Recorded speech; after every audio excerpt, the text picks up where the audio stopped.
Second round table কনফারেন্সে যখন আমরা গেলাম, তার আগে কোন প্যাক্ট হয়েছিল? তার আগে কোন প্যাক্ট হয়েছিল?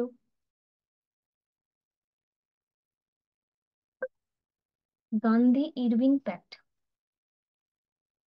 গান্ধী ইরভিন প্যাক্ট, ডেটটা কত?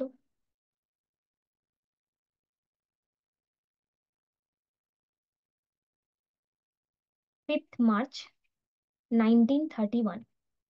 এই গান্ধী ইরভিন প্যাক্টে যাওয়ার আগে ফার্স্ট রাউন্ড টেবিল কনফারেন্স হয়ে গেছে। গান্ধী ইরভিন প্যাক্টে যাওয়ার আগে ফার্স্ট রাউন্ড টেবিল কনফারেন্স হয়ে গেছে, এবং ফার্স্ট রাউন্ড টেবিল কনফারেন্সে B.R. আম্বেদকর পার্টিসিপেট করেছে। ফার্স্ট রাউন্ড টেবিল কনফারেন্সে B.R. আম্বেদকর পার্টিসিপেট করেছেন, এবং ফার্স্ট রাউন্ড টেবিল কনফারেন্সে এই যে B.R. আম্বেদকর পার্টিসিপেট করেছেন, B.R. আম্বেদকরের বক্তব্য ছিল তার ডিপ্রেস ক্লাস আপলিফমেন্টকে নিয়ে। তার ডিপ্রেস ক্লাস আপলিফমেন্টকে নিয়ে B.R. আম্বেদকরের তার ডিপ্রেস ক্লাস আপলিফমেন্ট নিয়ে যদি কথা বলার হয়, তাহলে এই গান্ধী ইরভিন প্যাক্ট নিয়ে যখন কথা হয়, তখন গান্ধীজির মাথায় এই সেপারেট যে ইলেক্টোরেটের যে কনসেপ্টটা দলিতদের বা ডিপ্রেস ক্লাসদের জন্য, সেটা ওনার মাইন্ডে কিছু না কিছু ভাবে থাকবে, থাকতেই হবে। ডিপ্রেস ক্লাসদের জন্য রাখতেই হবে, আদারওয়াইজ তো সেটার ইমপ্লিমেন্টেশন প্রপার হবে না।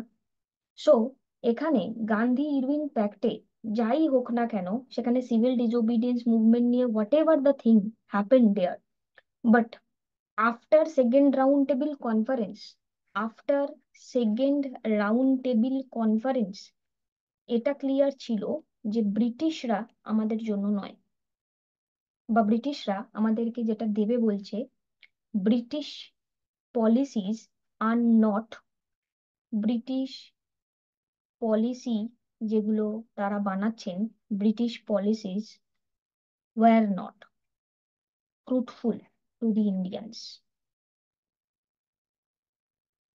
তাহলে এবার কি হবে?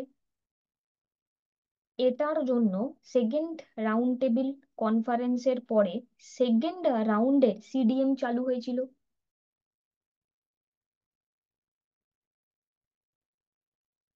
এবার ছোট ছোট কয়েকটা কয়েকটা কথা বলবো, সেই কথাগুলোকে মাথায় রাখার চেষ্টা করব। হ্যাঁ, এবার এখানে এই যে সময়কালটা আমরা পড়েছি, যে গান্ধীজি আসার পরবর্তী টাইমে গান্ধীজিকে জেলে নিয়ে নেওয়া হয়, Gandhi was arrested.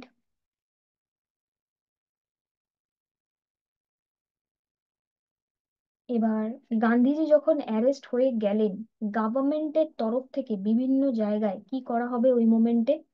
Different law implementation করা হবে, মাইন্ডেড রাইট, নতুন নতুন ল ইমপ্লিমেন্ট করা হবে। আচ্ছা, এবার এটাকে কি আমি ল বলতে পারবো? Weather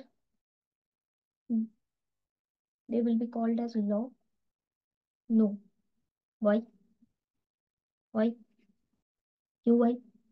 very good, it will be termed as the ordinance, because because 1919-এ আমি কি করে রেখেছি?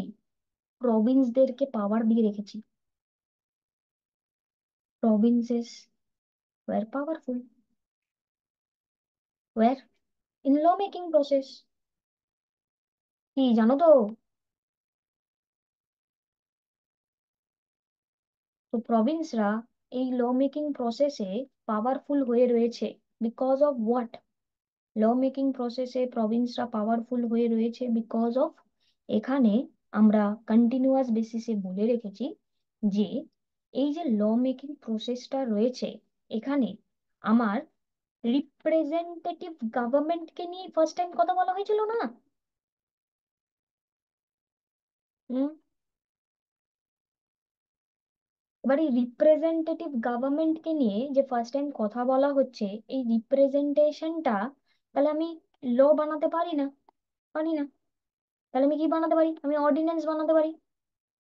তাহলে এবার অর্ডিন্যান্সের ইমপ্লিমেন্টেশন যখন হবে, পলিটির একটা কোশ্চেন আসে, অর্ডিন্যান্সের কনসেপ্ট কোথা থেকে নেওয়া হয়েছে, আমাদের ব্রিটিশ টাইমের কোথা থেকে নেওয়া হয়েছে, কোশ্চেন আসে একটা।